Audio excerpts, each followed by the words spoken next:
Hello everyone. Last session में हमने right to freedom के बारे में बात की थी, जो आर्टिकल 19 से 22 तक कवर हुआ था। उसके पहले वाले सेशन में हमने राइट टू इक्वालिटी की बात की थी, जो आर्टिकल 14 से 18 तक कवर हुआ था। आज के इस सेशन में हम लोग बात करेंगे एक बहुत ही इंपॉर्टेंट फंडामेंटल राइट्स के बारे में, जो कि राइट अगेंस्ट एक्सप्लॉयटेशन की बात करता है।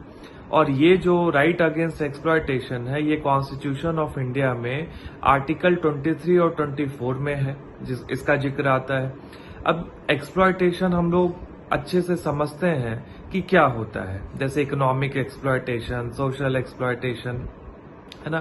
तो जो वर्ग समाज में कमजोर है, इकोनॉमिकली सोशली बैकवर्ड हैं, तो वो वल्नरेबल होते हैं। जेंडर भी जो है वो भी वल्नरेबल होता है, जैसे फीमेल को जनरली सोसाइटी में वल्नरेबल सेक्शन ऑफ पॉपुलेशन में गिना जाता है, बच्चों को वल्नरेबल सेक्शन में गिना जाता है, बुजुर्गों को वल्नरेबल सेक्शन में लिया जाता है।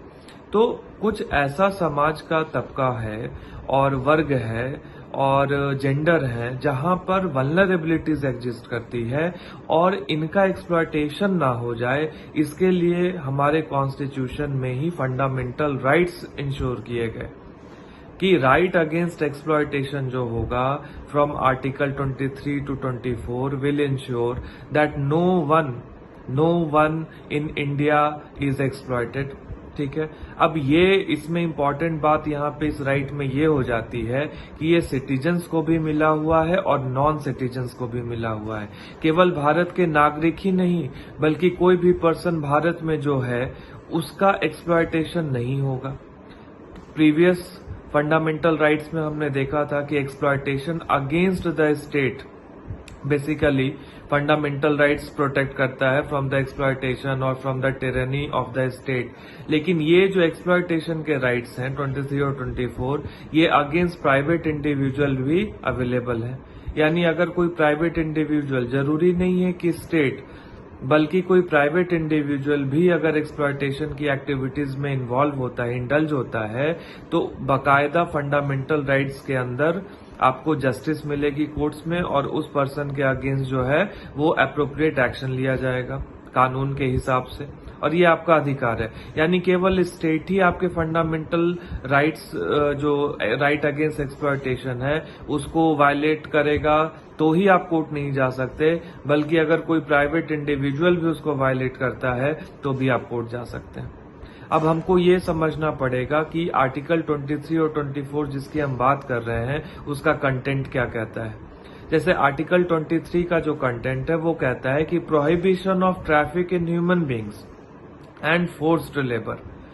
देखिए, अब ट्रैफिक इन ह्यूमन बींग्स, ये जो रोड पर का ट्रैफिक है वो ट्रैफिक नहीं होता। ये इस ट्रैफिक की जो है वो स्पेलिंग भी अलग है और मीनिंग भी अलग है, इसलिए हम दोनों चीज को समझें। ट्रैफिक इन ह्यूमन बींग्स का मतलब होता है कि मानव का खरीद व्यापार, है ना, खरीद बिक्री नहीं होनी चाहिए ह्यूमन बींग्स की।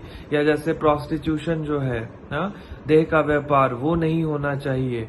देवदासी सिस्टम जो है, जैसे पहले मंदिरों में छोटी छोटी लड़कियों को गॉड को ऑफर कर दिया जाता था कि अब से ये देव की दासीज होंगी, मंदिर में पूजा अर्चना करेंगी, यहीं रहेंगी, ये टेम्पल अथॉरिटी जो होगा वो इनके लाइफ को गवर्न करेगा। तो ये सारी चीजें क्या है, ये एक ग्राउंड फॉर एक्सप्लॉयटेशन है, क्योंकि वो बच्चियां वल्नरेबल हो गई, पेरेंट्स से दूर हैं, अजनबियों के साथ रह रही हैं, तो कुछ भी उनके साथ हो सकता है। तो ये एक्सप्लॉयटेशन का एक ग्राउंड बन जाता था, इसलिए देवदासी सिस्टम को भी इसमें इंक्लूड किया गया कि अगर देवदासी सिस्टम कहीं पर भी है तो वो फिर खत्म होना चाहिए। स्लेवरी को इसमें इंक्लूड किया गया, गुलामी नहीं कोई किसी की करेगा, है ना। तो ट्रैफिक इन ह्यूमन बींग्स जो है वो बहुत ही ब्रॉड मीनिंग वाला टर्म है। उसके बाद फोर्स्ड लेबर, जैसे बेगारी वगैरह, पहले क्या होता था कि बड़े बड़े लैंडलॉर्ड्स होते थे और वो लेबर से काम भी, टेनेंट से अपना काम ले लेते थे और उनको पेमेंट नहीं देते थे। तो जो भी वर्क है विदाउट रेम्यूनरेशन वो बेगार हो जाता है। तो बेगार जो है उसको क्या किया गया, उसको प्रोहिबिट किया गया कि भारत में अगर बेगार होगा, देवदासी सिस्टम होगा, प्रोस्टिट्यूशन होगा, मानव की खरीद बिक्री हो रही है, देह व्यापार हो रहा है, यानी एक्सप्लॉयटेशन हो रहा है, और इस एक्सप्लॉयटेशन को रोकने के लिए फंडामेंटल राइट्स की जरूरत पड़ी कि फंडामेंटल राइट्स आ जाएंगे तो फिर इन चीजों पर बहुत सख्ती से कानून काम करेगा। ठीक है, तो ये आर्टिकल 23 का कंटेंट हो गया, जो कि हमें किस तरह के एक्सप्लॉयटेशन से बचाता है।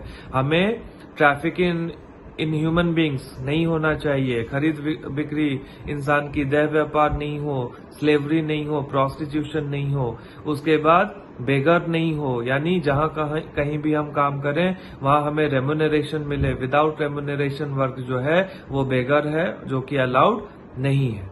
ठीक है, हिंदी में इसको कहते थे, आज भी आप कहते सुन लीजिएगा कि हम किसी की बेगारी नहीं करते, है ना। जनरली लोग आपस में ये टर्म बोलते पाए जाते हैं।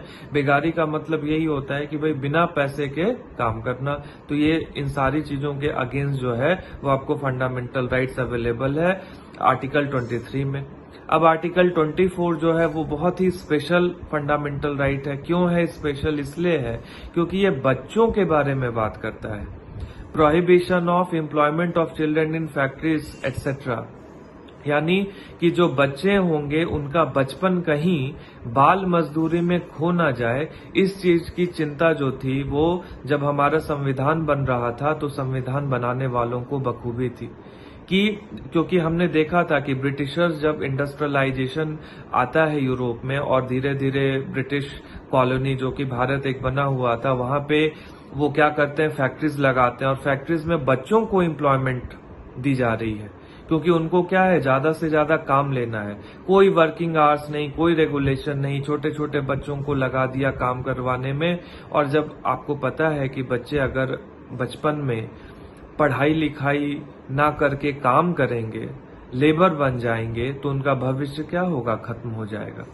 तो बाल मजदूरी हम लोग सुनते हुए आते हैं, कई जगह दीवारों पर, इस रेलवे स्टेशन पे, बस के अड्डों पर लिखा रहता है कि बाल मजदूरी क्या है, एक कानूनी जुर्म है। जो बाल मजदूरी करता है उसके खिलाफ क्या होगा, सख्त से सख्त कार्रवाई की जाएगी। तो ये बच्चों को जो है वो एम्प्लॉयमेंट ना मिले, कहाँ, फैक्ट्रीज एटसेट्रा, मतलब हैजार्डस वर्क में। अब ये चाइल्ड लेबर जो था वो प्रोहिबिशन एंड रेगुलेशन एक्ट था 1986 का।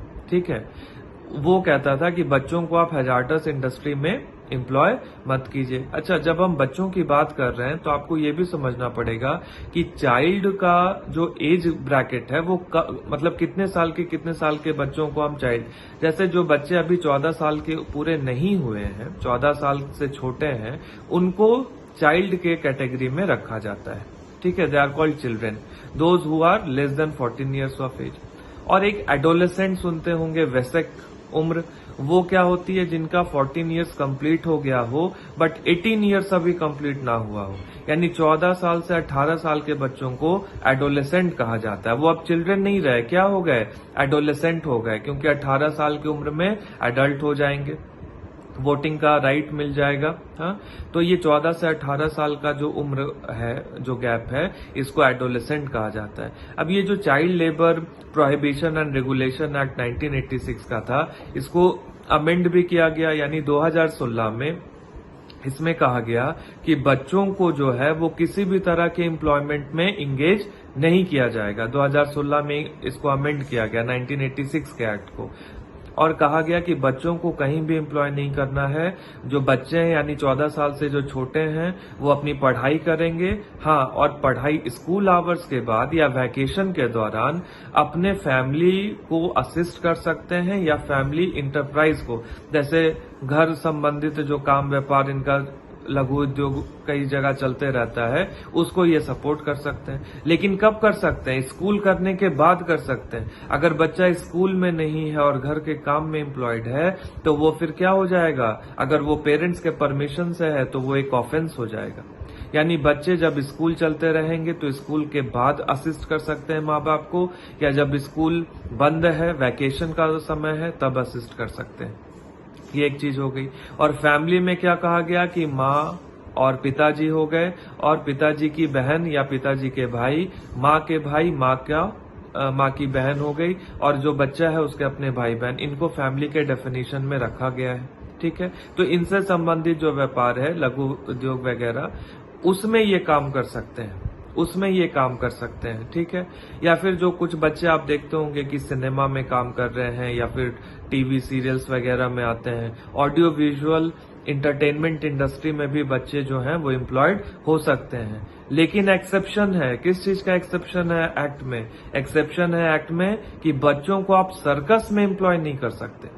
कई बार आप देखे होंगे सर्कस, तो उसमें छोटे छोटे बच्चे अगर आपको कहीं देखने को मिल जाएं तो वो क्या है, वो कानूनन एक अपराध है, वो कानूनन एक जुर्म है, क्योंकि बच्चों का एम्प्लॉयमेंट सर्कस में नहीं होना चाहिए। सर्कस क्या है, एक डेंजरस वहां पे एक्ट होता है और वो बच्चों के सेहत के लिए सही नहीं है। हाइट से कूदना, जानवरों के बीच में कुछ एक्ट परफॉर्म करना, that is not at all safe for the children. इसलिए वो चीज क्या है, प्रोहिबिटेड है कि फैमिली या फैमिली इंटरप्राइज को तो असिस्ट करिए, लेकिन स्कूल के बाद कीजिए या छुट्टियों के दौरान कीजिए, पढ़ाई का नुकसान करके नहीं करना है। वो एक बात हो गई। और एडोलेसेंट और बच्चों को फैक्ट्रीज वगैरह में एम्प्लॉय नहीं करना है, हैजार्डस सेक्टर में एम्प्लॉय नहीं करना है। लेकिन जो एडोलेसेंट हैं उनको भी क्या करना है, हैजार्डस इंडस्ट्री से बचाना है, उनको भी हैजार्डस इंडस्ट्री से बचाना है।